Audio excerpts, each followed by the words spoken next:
বলি দেখ, রূপনারায়ণের কুলে রবীন্দ্রনাথ ঠাকুর শেষ লেখা হচ্ছে শেষ লেখা কাব্যগ্রন্থের 11 নং কবিতা। আর এটা হচ্ছে লেখা হচ্ছে 1941 খ্রিস্টাব্দ 13 মে, আর প্রকাশ হচ্ছে রবীন্দ্রনাথ ঠাকুরের মৃত্যুর পর 1348 বঙ্গাব্দ ভাদ্র মাসে।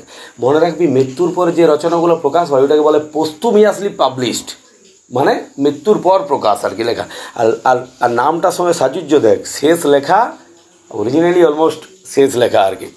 আচ্ছা দেখ, রূপনারায়ণের কুলে, রূপনারায়ণ হচ্ছে, রূপনারায়ণ নামটাকে এখানে রবীন্দ্রনাথ ঠাকুর রূপনারায়ণ ব্যবহার করেছে।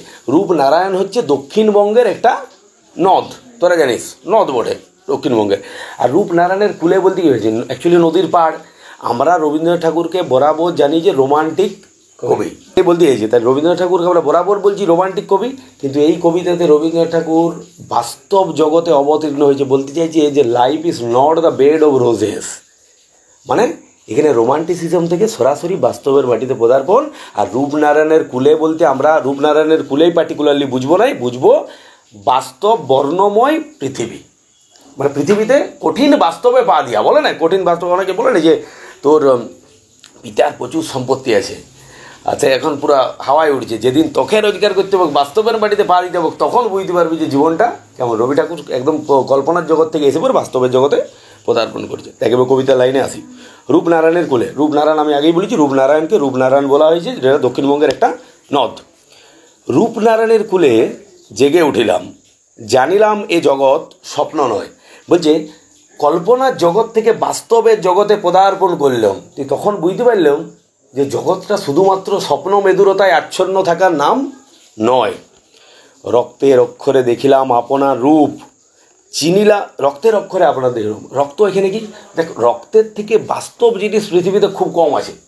দেখবি আমরা নোটসের শেষেও আমি বহু জায়গায় লিখেছি, চরিত্রটা একদম রক্ত মাংসে গড়া মানুষ হয়ে উঠেছে, মানে কি বলতে চাইছি পুরাপুরি বাস্তব। তা রবীন্দ্রনাথ ঠাকুর বলছে, আর রক্ত বলে না নাকি, তুই রক্ত ঝরা পরিশ্রম করছে, মানে কঠোর পরিশ্রম।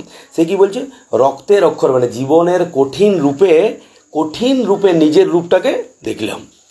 চিনিলাম আপনারে আঘাতে আঘাতে বেদনায় বেদনায়। বলছে নিজে কেমন আমি সেটা বুঝতে পারলাম বাস্তব জীবনে পদার্পণ করে, জীবনের পথে অনেক আঘাত বেদনা পেয়ে পড়, মানে একজন কতটা টাফ সেটা কখন বোঝা যায়, যখন বিরূপ পরিস্থিতি তোর মধ্যে আসে আর তার মধ্যেও তুই সুন্দরভাবে এগিয়ে চলতে পারিস, বটে কিনা। সেইটাই রবীন্দ্রনাথ ঠাকুর বলছে, বাস্তব জগতে বাস্তবে পদার্পণ করে, কল্পনার জগৎ থেকে ফিরে বাস্তবের জগতে পদার্পণ করে বাস্তব জীবনের অনেক আঘাত বেদনা পেয়ে পর নিজের প্রকৃত রূপটাকে চিনতে পারলাম। সত্য যে কঠিন, কঠিনেরে ভালোবাসিলাম। বলছে সত্য কঠিন, জীবনের পথে চলার সময় সত্য কঠিন কেন বলছি বলতো, কারণ সত্যের রূপটা সবসময় বড়, মানে আমি তোদেরকে কোথায় কোথায় বলছিলাম যে ধর ঘরে কিছু একটা তোর হাতে লেগে ভেঙে গেছে, বারবার বলি যে ঘরে সাবধান করি যে এদিকে এইভাবে যাস না, ভেঙে পড়ে যেতে পারে, তবু তুই গেছিস, তুই ভেঙে গেছিস। তো সবচেয়ে সহজ পদ্ধতি কি, যদি কেউ না দেখেছে, আমি তো ভাঙি নাই, আমি যাই না, বিড়াল এরপর তোকে শত বানা চোখে দেখ, ওটা বলে দিলি, তুই এসকেপ পেয়ে গেলি। আর তুই যদি ওটা সত্য বলতিস যে না আমি গেছিলাম ভেঙে গেছে, তবুও দু চাপড় খেতিস হয়তো। কেন খেতিস বলতো, 4 বার বারণ করেছিল তাও করেছিস, কিন্তু দু চাপড়টা ওখানে সীমিত হয়ে যেত। কিন্তু এটা তুই কি বললি বলতো, তুই বললি আমি যাইনি, তারপর বলতে হলে কে ভাঙতে পারে, তাহলে তারপর তুই একটা বাড়ি বিড়াল ভাঙতে পারে, তুই এই ভাঙতে পারবে, মানে মিথ্যা তোকে সাময়িক স্বস্তি দিলেও অনেক দূর নিয়ে যাবে টেনে।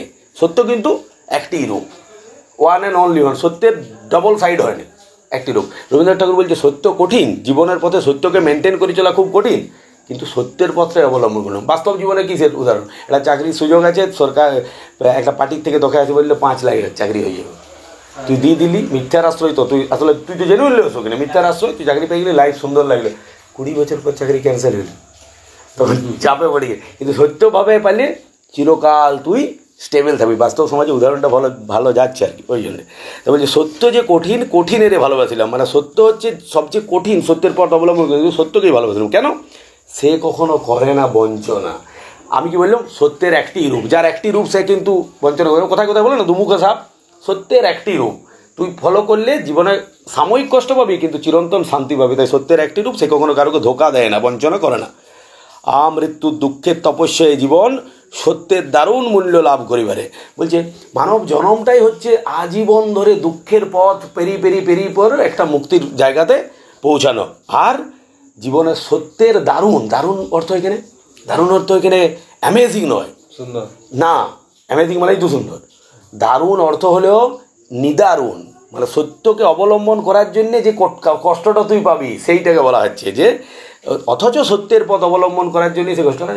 মহাভারতে কল্পনা কর, এরা তোর অর্জুন থেকে শুরু করে পঞ্চপাণ্ডবকে সত্যের পথ অবলম্বন করার জন্যই তো এত বছর বনবাস, আবার বেরিয়ে এসেও আবার অজ্ঞাতবাস, সারা জীবন কষ্ট পেয়েছে শুধু সত্যের পথ অবলম্বন। সেটাই বলা হচ্ছে যে আমৃত্যু দুঃখের তপস্যায় জীবন, এই জীবনটা কঠিন, মানে জীবনটাকে বাস্তবসম্মতভাবে সঠিকভাবে বাঁচতে হলে সত্যের পথ অবলম্বন করতে হবে, আর সেই পথটা অনেক কঠিন এবং কষ্টসম্মত, সেইটাই জীবন।